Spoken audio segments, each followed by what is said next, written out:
देवेंद्र, जो बात इस वक्त डोनाल्ड ट्रंप कह रहे हैं कि इंडो यूएस ट्रेड डील पर इसका कोई असर नहीं पड़ने जा रहा है, लेकिन क्या वाकई में ऐसा है? क्योंकि अभी 23 तारीख से जो नेगोशिएशन शुरू होगी, ड्राफ्ट तैयार होगा, उसमें भारत के पास ये सुनहरा अवसर है नेगोशिएट करने का। बिल्कुल मीनाक्षी, और एक ओपिनियन ये है, बहुत सारे एक्सपर्ट सरकार को ये राय दे रहे हैं कि ऐसी स्थिति में जब अगर 10% टैरिफ ही रहना हो तो क्या हमें वाकई ट्रेड डील की ज़रूरत है? 10% पे नहीं ट्रेड डील की ज़रूरत हमें, ऐसा बहुत सारे एक्सपर्ट सरकार को ये राय दे रहे हैं।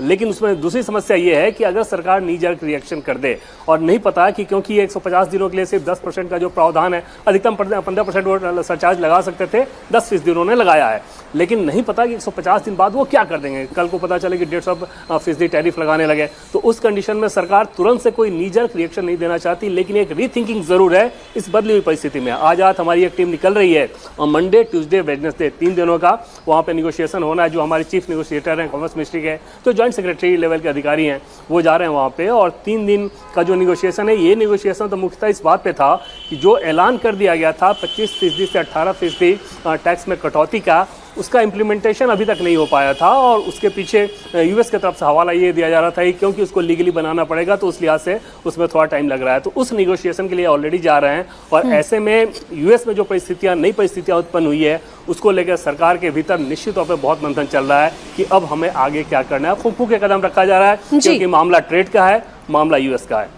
जी बहुत शुक्रिया देवेंद्र आपका इस पूरी जानकारी के लिए। और जैसा देवेंद्र बता रहे हैं कि सोमवार, मंगलवार और बुधवार, यानी 23, 24, 25 ये 3 तारीखें बहुत अहम हैं यूएस इंडिया ट्रेड डील को लेकर। लेकिन रागी जी, जो ये tariff, these are not just tariff, ये सिर्फ टैरिफ नहीं है, ये आप एक ऐसा टैक्स इंपोज करने की कोशिश कर रहे थे। क्यों? क्योंकि भारत रशिया के साथ डील कर आपको पसंद नहीं आ रहा तो टैक्स लगा दो, चाइना अपना मार्केट बढ़ा रहा है, आपको पसंद नहीं आ रहा तो आप उस पर टैक्स लगा दो। ये दादागिरी चल रही थी, उस दादागिरी का दम निकाल दिया है सुप्रीम कोर्ट ने।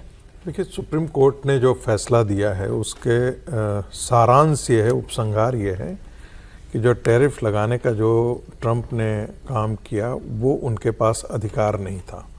उन्होंने एक इमरजेंसी पावर का उपयोग किया, लेकिन वो इमरजेंसी पावर की व्याख्या वो गलत कर गए। वो किसी अन्य परिस्थितियों के लिए था, वो ऐसी परिस्थितियां नहीं हैं आज के दिन में जिसके आधार पर उन्होंने टैरिफ लगाया। दूसरी बात मोटा मोटी जो सुप्रीम कोर्ट निकल करके आया कि टैरिफ लगाने का या टैक्स लगाने का अधिकार वहाँ की विधायिका को है, क्योंकि वहाँ सेपरेशन ऑफ पावर है कंप्लीटली। एग्जीक्यूटिव को कोई भी काम ऐसा नहीं कर सकता, जैसे एग्जीक्यूशन का तो वो काम कर सकता है, लेजिस्लेशन का काम नहीं है। ये काम लेजिस्लेशन का है, और ये वहाँ की संसद ही कर सकती, यानी कांग्रेस ही कर सकती थी। बिना कांग्रेस की सहमति के ये काम नहीं कर सकते थे, इसलिए इसको स्ट्राइक डाउन कर दिया।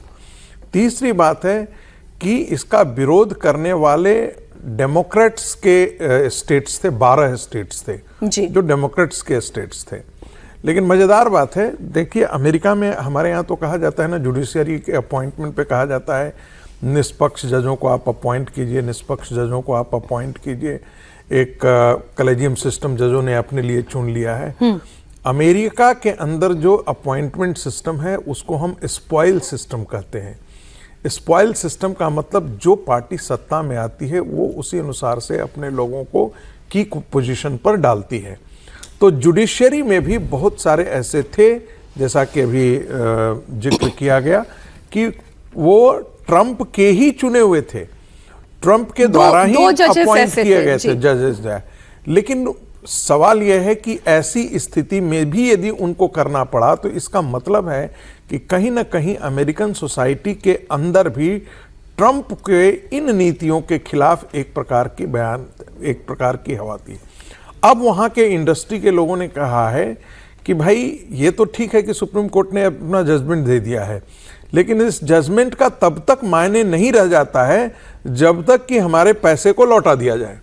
और प्रेस कॉन्फ्रेंस में जब ट्रंप से पूछा गया तो उन्होंने कहा कि ये बड़ा मुश्किल काम है और बड़ा ये प्रोसेस लंबा है, इसमें वर्षों लग जाएंगे। लेकिन जो ट्रेडर्स एसोसिएशंस हैं उनका कहना है कि भाई पैसा तो हमको पे करना पड़ा है, जैसा हर्षवर्धन जी ने कहा, हमने उस टैरिफ को पे किया है, तो जब तक वो हमको रिटर्न नहीं किया जाता है तब तक इस फैसले का कोई मामला है मायने बन रहा है। तो अब आने वाले दिनों में इस पर क्या होता है, ट्रंप ने कहा कि इस मामले पर सुप्रीम कोर्ट का कोई निर्देश नहीं है, तो ये एक ढंग से कह सकते हैं कि ये बहुत ग्रे एरिया में है। आज के समय ये बहुत ग्रे एरिया में है।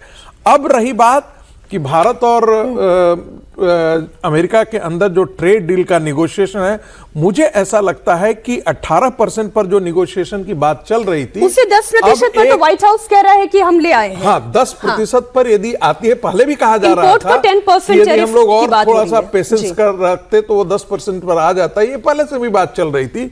तो मुझे लगता है कि अब जब निगोशिएट करने जाएंगे तो निश्चित तौर पर उनको लगेगा कि जो पुराना वाला रेजिम था वो हमारे लिए ज्यादा बेहतर था, तो वो 10% वाला रेजिम पर ही मुझे लगता है कि नेगोशिएट करने की भारत चेष्टा करेगा। मैं छोटा सा कमेंट करूंगा। सुप्रीम कोर्ट का जहां तक सवाल है ना, हमारे और उसमें बहुत फर्क है। वहां पर जो जजेस होते हैं वो लाइफ टाइम के लिए सुप्रीम कोर्ट के जज हैं।